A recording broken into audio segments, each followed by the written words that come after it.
আসসালামু আলাইকুম বন্ধুগণ। অনেক আশাহত খবরের মাঝেও একটি চমৎকার খবর আমরা শুনতে পেলাম।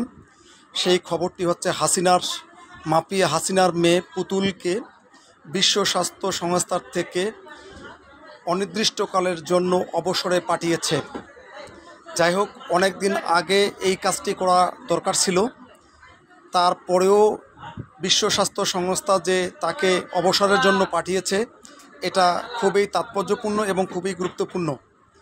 আমরা মনে করি এই মাফিয়ার বীজ যেখানেই থাকবে, এই মাফিয়ার বীজ সেখান থেকে উচ্ছেদ করতে হবে। কারণ তারা বাংলাদেশ থেকে না, পৃথিবীর থেকে তারা উচ্ছেদ হবে। তারা বাংলাদেশে যে মানবতা বিরোধী অপরাধ করেছে, তারা বাংলাদেশের মানুষকে যেভাবে হত্যা করেছে, তারা বাংলাদেশের মানুষকে নিয়ে যেভাবে জিম্মি করেছে, তারা এই যে অপকর্ম রাজনীতির সঙ্গে যুক্ত হয়েছিল, তাদের শাস্তি শুধু বাংলাদেশের বাংলাদেশের মানুষ তাদেরকে দিলে হবে না, সারা পৃথিবীর থেকে তাদের দুনিয়া অন্ধকার হয়ে যাবে। তারা পৃথিবীর কোনো দেশে তাদের কোনো ঠাঁই হবে না, এই ব্যবস্থা করতে হবে। আমরা খুবই আনন্দিত এই খবরটি শোনার পর। বাংলাদেশের মানুষের আরেকটি বিজয় অর্জিত হয়েছে।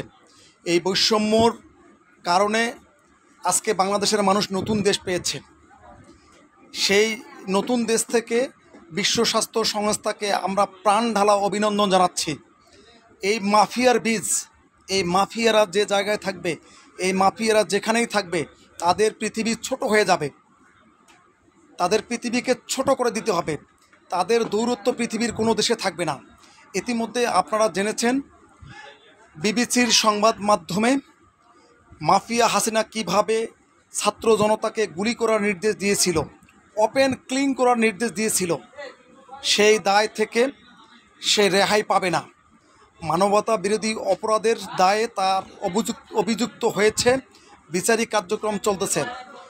আমরা চাই এই মাফিয়ার সন্তানদেরও যেন বিচার হয়। তারা লক্ষ লক্ষ কোটি কোটি টাকা বাংলাদেশ থেকে পাচার করে নিয়েছে, তারা দুর্নীতি করেছে, এই দুর্নীতির বিচার করতে হবে। আমরা চাই বাংলাদেশের মানুষ প্রত্যেকটি জায়গার থেকে এই মাফিয়াদের জন্য সোচ্চার ভূমিকা পালন করবে। আর একটি কথা না বললেই নয়, বাংলাদেশের মানুষ এখন ঐক্যবদ্ধ। সেই ঐক্যবদ্ধ জায়গা থেকে আমাদের সকল কর্মকাণ্ড পরিচালিত করতে হবে। বন্ধুগণ, আমার এই ভিডিও যারা দেখবেন, তাদের উদ্দেশ্য আমি একটি কথা বলি। আমার এই ভিডিও পেতে হলে, আমার ভিডিও যদি আপনারা নিয়মিত চান, তাহলে সাবস্ক্রাইব করুন, বেল আইকন বাটনে ক্লিক করে আমার এই ভিডিওর সঙ্গে থাকুন এবং দেশবাসীকে জানান দিন। ধন্যবাদ।